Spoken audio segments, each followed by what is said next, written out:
আজকে যেটি জানানো হয়েছে এ পর্যন্ত তাদের হিসেবে প্রায় 4,000 মেট্রিক টন 4,000 হেক্টর জমির ধান ডুবে গেছে, রূপা আউশ যেটি সেটি ডুবে গেছে এমনটি তারা আমাদেরকে বলেছেন। কিন্তু মাঠের বাস্তবতাটা একটু ভিন্ন রকম দেখছি আমরা, কেননা আমি এই মুহূর্তে যে মাঠে আছি অর্থাৎ নওগাঁ সদর উপজেলার এই মশরপুর এলাকায়, এই মাঠের পুরোটাই আউশ ক্ষেত ছিল, পুরোটাই ডুবে গেছে।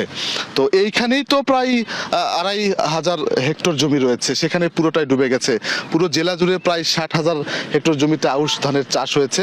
কি পরিমাণ ক্ষয়ক্ষতি হয়েছে সেটি নিয়ে যদিও কৃষি বিভাগ থেকে এখন পর্যন্ত কোনো হিসেব আমাদেরকে ওভাবে আসলে দেওয়া হয়নি, এবং কতজন চাষি ক্ষতিগ্রস্ত হয়েছে সেই হিসেবটিও তারা দিতে পারছেন না। এই মুহূর্তে আসলে হঠাৎ করে বৃষ্টিতে যে এলোমেলো অবস্থা তৈরি হয়েছে এবং চাষিদের যে ক্ষতি হয়ে গেছে সেটি অনেক বড় ক্ষতি। এই ক্ষতি পুষিয়ে উঠতে তাদেরকে বেশ সময় লাগবে। এ কারণে চাষিরা বলছেন সরকারিভাবে প্রণোদনা কর্মসূচির আওতায় তাদেরকে সহযোগিতা করতে হবে, বিশেষ করে তাদেরকে সার, বীজ বা অন্যান্য যে সুযোগ সুবিধা আছে সেগুলো তাদেরকে দিতে হবে, না হলে তারা এই ক্ষতি থেকে উঠে দাঁড়াতে পারবে না এমনটি বলছেন। এবং এরপরে যে চাষাবাদের ব্যবস্থা আছে বা এরপরে আউশের পরে যে আবার আমন চাষ হবে সেটিতেও কিন্তু বেশ ক্ষতির মুখে পড়বেন চাষিরা, এবং সেটি নিয়ে শঙ্কায় রয়েছেন, কেননা তাদের এই ক্ষতি হয়ে গেলে পরবর্তী চাষাবাদে একটা বড় প্রভাব পড়বে।